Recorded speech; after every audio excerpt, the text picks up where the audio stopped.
15 साल की कमसिन सी उम्र, वो कुदरत की तराशी हुई खनकती मासूम सी आवाज, वो पहला गाना जिसमें छुपी एक ख्वाहिश थी, और वो तमाशाए जिंदगी जो रूह जिस्म में अपनी अधूरी ख्वाहिशों के दरमियान सिसकती रही।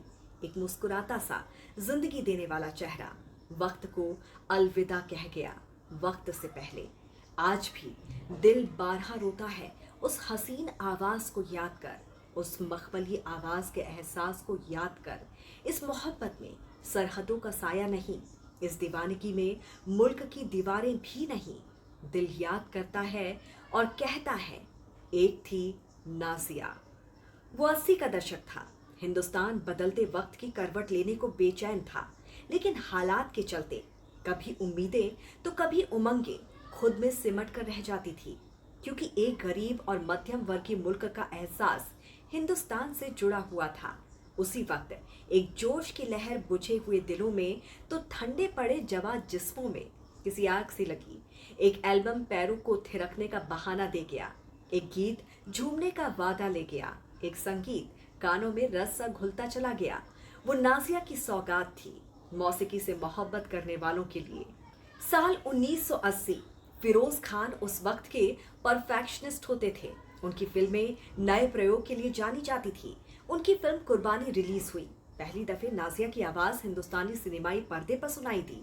ये आवाज दिलों में किसी जादू सा उतरी और लोग इसमें समाते ही चले गए। नाजिया की जादुई आवाज पर कुर्बान होते चले गए। वो नाजिया की पहली दस्तक थी हिंदुस्तानी दिलों पर। सरहद पार की एक सदा यहाँ गूंज बन चुकी थी। ये गीत नाजिया के थे, जो नाज हिंद और पाक के लिए थे। सरहद पार की आवाज 7 समंदर पार भी कोलाहल पैदा करती थी। जिसने नाजिया को नहीं देखा था वो तसव्वुर में उसे तलाशता था, जिसने देखा था वो आंखों के यकीन पर एतबार नहीं कर पाता था। नाजिया, जिसकी आवाज के बगैर जिया ना सुकून पा सके। आवाज में एक खलिश, एक कसक, एक मीठा सा दर्द, एक तड़प, एक खिंचाव। इस आवाज से रिश्ता एक बार में ही बन जाता था, मानो सदियों पुराना एहसास नाजिया की तहरीरों के बहाने जुड़ने की कोशिश कर रहा हो। हम सुनते थे, हमारी खामोशी हमारी तन्हाइयों में गूंजती थी, और एक साज ना रोने का वादा दिल से लेता था, लेकिन बेबस दिल अपने आंसू नहीं रोक पाता था। एक रूहानी आवाज जिसकी कैफियत, जिसका अज़्म दिल की गहराइयों से शिद्दत से महसूस होता था। वो आवाज दीवाना नहीं, बेबस बना जाती थी। एक आवाज से मोहब्बत हो जाया करती थी। वो आवाज नाजिया की थी। जी हाँ, जिसने अपनी जिंदगी में उस मुकाम को उस दौर उस उम्र में पाया जहां ये ख्वाहिश भी किसी सितम सा लगती थी। 15 साल की उम्र में नाजिया हसन दुनिया में खूबसूरत आवाज की बला बन चुकी थी। वो पहला एल्बम साल 1981, 16 साल की बाली उम्र, और पूरा हिंदुस्तान, रूस, एशिया, लंदन इस खूबसूरत चेहरे की पुरजोर आवाज का साज बन गया। हर कोना गूंजता था नाजिया की आवाज से। वो 15 साल की कमसिन उम्र थी जब हिंदुस्तान की सरजमी से उन्हें अवार्ड मिला। हिंदी सिनेमा के one and only showman Raj Kapoor ने नाजिया को ये एजाज दिया। वो पहली पाकिस्तानी सिंगर थी जिन्हें बेस्ट फीमेल प्लेबैक के लिए फिल्म फेयर अवार्ड से नवाजा गया। इसके अलावा उन्हें डबल प्लेटिनम और गोल्डन डिस्क अवार्ड से भी नवाजा जा चुका था। पाकिस्तान की खनकदार फनकारा भारत की पहली पॉप दीवा बन चुकी थी। एक तरफ गुलाम अली और मेहंदी हसन की गजलें बेकरार कर रही थी, तो दूसरी तरफ नाजिया हसन का गाना सबका करार छीन रहा था। 14 मुल्कों में डिस्को दीवाने एल्बम की धूम मची हुई थी। उस समय डिस्को दीवाने के एल्बम ने रिकॉर्ड तोड़ बिक्री की। दुनिया भर में उस वक्त 6 करोड़ रिकॉर्ड बिक चुके थे। जोहेब हसन और नाजिया हसन की आवाज का जादू जुनून बन चुका था।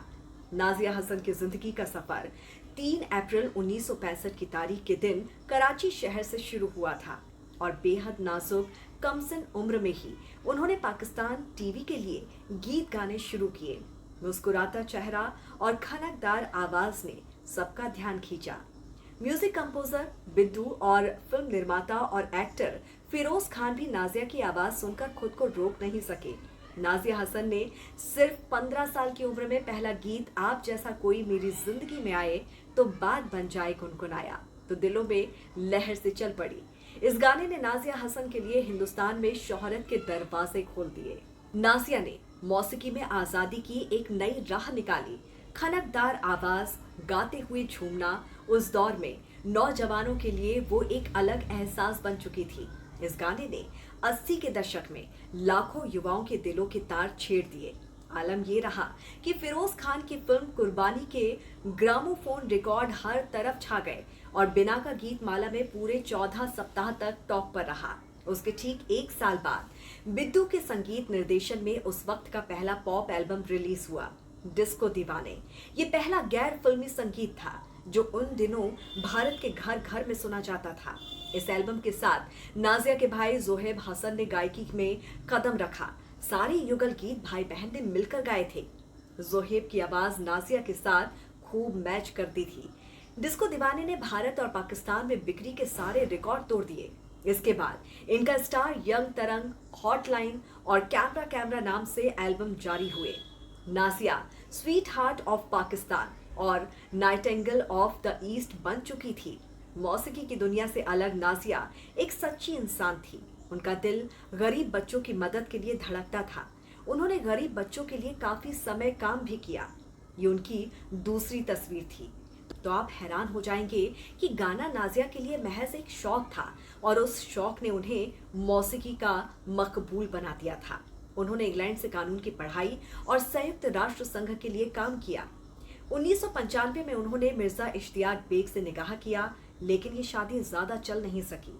2 साल के बाद नाजिया के बेटे का जन्म हुआ और जल्द ही नाजिया का अपने पति से तलाक हो गया।